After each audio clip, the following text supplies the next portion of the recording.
नमस्कार. माझं नाव समीर जगदीश गारगाटे. मी college of agriculture Kongara इथला विद्यार्थी. आज आपल्यासमोर मी एक विषय घेऊन आले आहे. तो म्हणजे लिंग समानता, जेंडर इक्वॅलिटी. लिंग समानता म्हणजे स्त्री आणि पुरुषांना समान संधी आणि समान अधिकार मिळणे, ज्यामुळे ते कोणत्याही भेदभावाशिवाय जीवनाच्या सर्व क्षेत्रांमध्ये योगदान देऊ शकतील.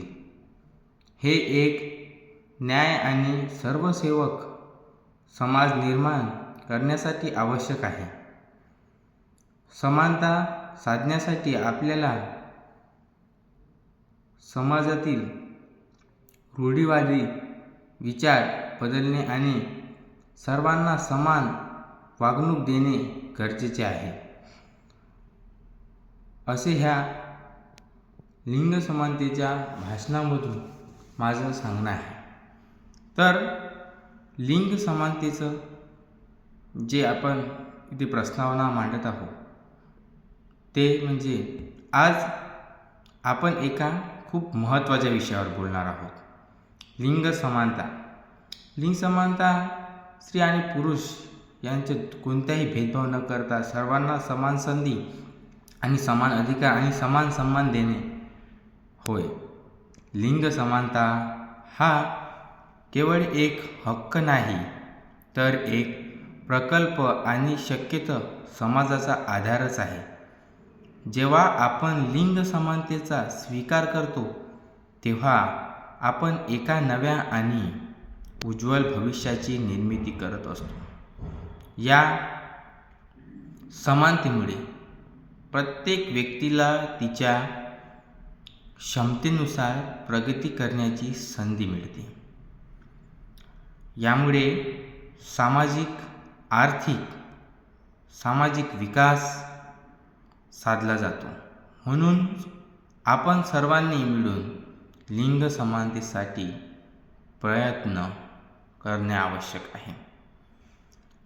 आपल्या रोजच्या जीवनात आपण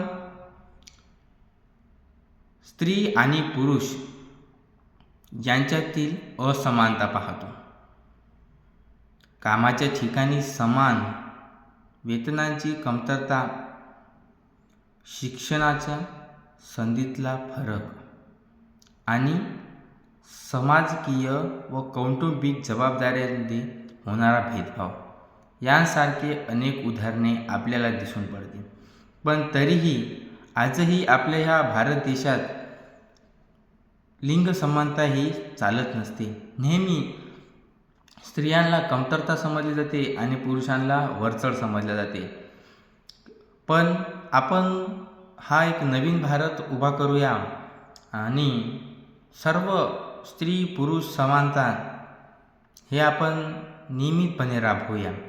म्हणजे कोणतीही स्त्री व कोणताही पुरुष सर्व एकामेकाच्या खांद्याला खांदा लावून उभे राहिले पाहिजे आणि कोणताही स्त्री आणि कोणताही पुरुष एकमेकांसोबत कोणाला खाली न समजता की कोणाला वर न समजता वर मान करून बोललेले पाहिजे. असा आपण एक नवीन देश बनवूया. हा म्हणजे लिंग समानता आपण आपल्या भारतात आणूया. तुम्ही बघू शकता लिंग समानता ही आपल्या रोजच्या जीवनात आपण स्त्री आणि पुरुष यांच्यातील असमानता पाहतो. कामाच्या ठिकाणी समान वेतनाची कमतरता, शिक्षणातील संधीतला फरक आणि समाजकीय व कौटुंबिक जबाबदाऱ्यामध्ये होणारा भेदभाव यांसारखी अनेक उदाहरणे आपल्याला दिसून येते. हेच उदाहरणे आपण सर्व मिळून बघू, शिकू आणि यावर काहीतरी तोडगा काढू व काम करू आणि सर्वांना लिंग समानतेचा जो जेंडर इक्वॅलिटीचा जो आपला मेन हेतू आहे ते सर्वांना समजून सांगू.